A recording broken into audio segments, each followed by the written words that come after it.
Muy bien, continuando con nuestra inmersión en la ética de Nicómaco.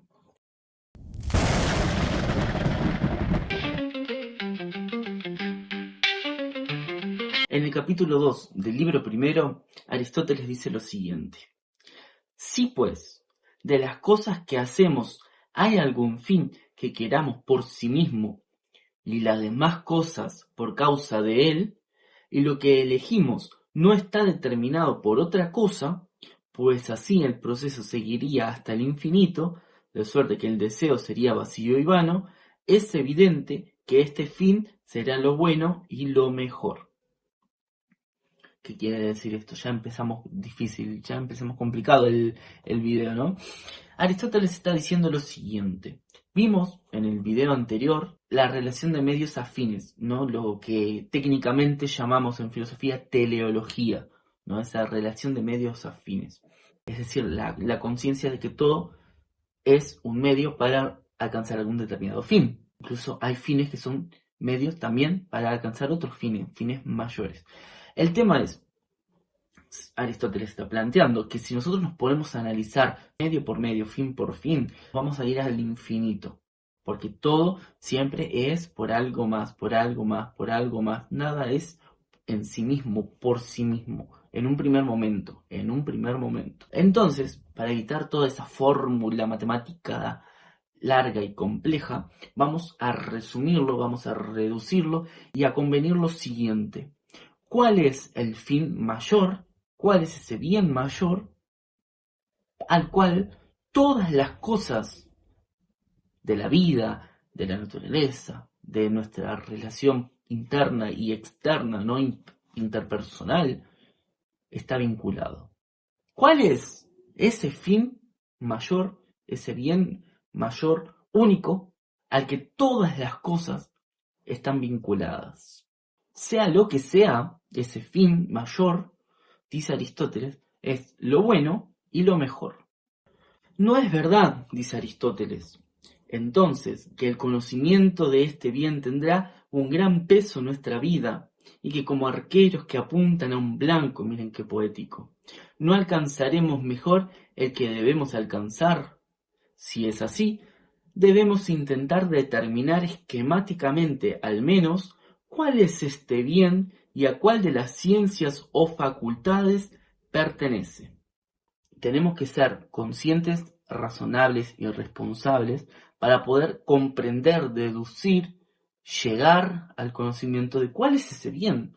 Porque quizás estamos buscando fines, estamos buscando bienes, entre comillas, que en realidad no lo son. Y eso es problemático, eso es perjudicial. Entonces, un buen filósofo, una persona que tiene alma de filósofo, se pone a investigar, a razonar, a cuestionar la relación de medios afines en su propia vida.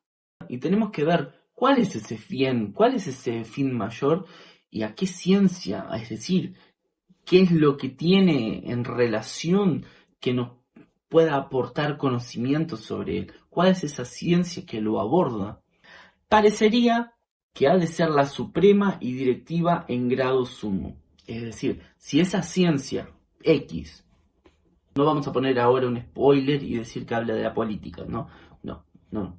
Pero sea cual sea esa ciencia, tiene que ser la ciencia suprema, ¿no? Porque al final de cuentas está abordando, está tratando de que, del bien mayor, no de un simple medio, es el bien mayor. Entonces esa ciencia tiene que ser la ciencia suprema, la que está por encima de todas las otras, porque las otras van a estar vinculadas a ella, porque los fines que las otras persiguen son medios para alcanzar este fin, el fin mayor, el bien mayor. Esta es manifiestamente la política. ¡Wow! Vaya sorpresa.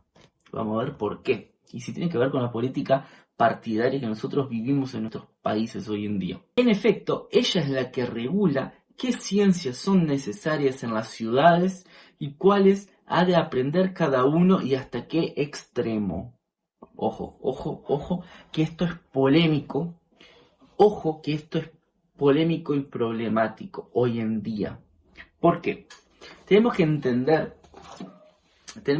una cosa que es el hecho de que en la época de Sócrates, en la época de Platón y de Aristóteles, hasta por ahí, la relación del individuo con la sociedad, ¿no? Con la polis, era extrema, era absoluta, ¿no? El individuo, él no se autopercibía, por usar un término de moda, por fuera, alejado, como un ente externo de la sociedad, de la polis, ni de su familia, ni del entorno político de su ciudad-estado. Hoy en día claramente no es así. Nosotros, culturalmente, nos sentimos entes externos a nuestra familia, que es un microcosmos, y mucho más del Estado, ¿no? De la sociedad. Lo que pasa en el barrio, lo que pasa en mi ciudad, lo que pasa en mi país, no me importa, me chupa un... ¿Por qué?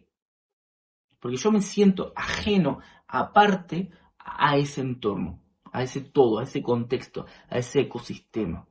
En la época de Sócrates, de Platón y de Aristóteles, eso no era así. El individuo, él no se percibía, no se autopercibía externo, ajeno al todo, sino que había una conciencia de que yo soy ciudadano. Y ser ciudadano no es simplemente como hoy en día dice nuestra Constitución, naciste en un determinado lugar, sos ciudadano de ese lugar, tenés obligaciones y derechos, de acuerdo a un cierto marco. No, es mucho más profundo. Es una cuestión de identidad, ¿no? Un nacionalismo, por así decirlo, muy grande. Yo soy ateniense, yo soy del Creta, yo soy macedonio, yo soy esto, yo soy aquello, yo soy parte del todo. Yo no soy simplemente Sófocles, yo soy parte de mi ciudad, yo soy integrante del, no quiero decir colectivo, porque es una palabra muy progre, pero soy parte del conjunto de individuos y mi relación con ellos es tan importante o más importante que mi relación conmigo mismo.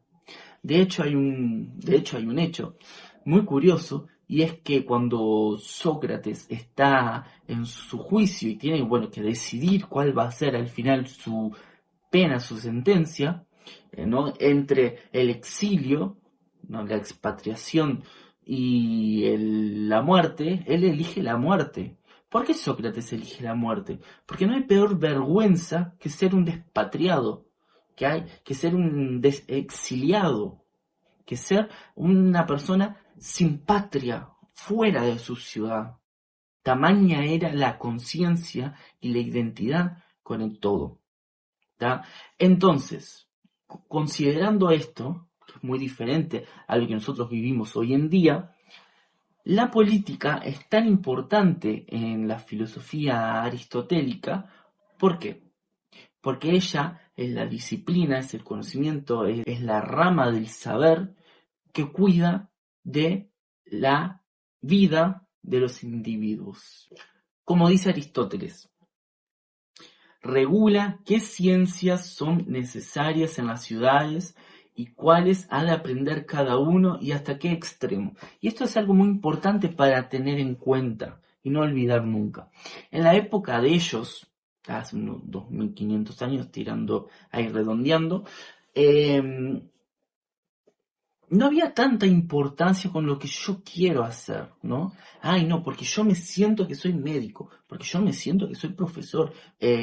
No, en realidad hay una relación mucho más directa, ¿no? Con el todo, y es, ¿qué es lo que la polis, qué es lo que la ciudad está necesitando? Ah, la ciudad está necesitando de agricultores. Bueno, entonces la política me dice, che, necesitamos agricultores. Entonces yo soy agricultor. No, capaz no me gusta, capaz no es lo que yo preferiría, pero es lo que la ciudad, es lo que mi estado necesita. Entonces yo voy a ser agricultor y lo voy a hacer bien. ¿Por qué? Porque contribuyendo para el todo, me estoy contribuyendo también para mí, porque yo soy parte integrante de ese todo. ¿Se entiende que la mentalidad es diferente, totalmente diferente a la que vivimos hoy en día? Hoy en día, si le decís a fulanito, che, mirá que estamos necesitando que seas, yo qué sé, barrendero, que barras la calle. No, mirá si yo voy a ser barrendero, mirá si yo no sé qué, no sé cuánto. ¿Por qué?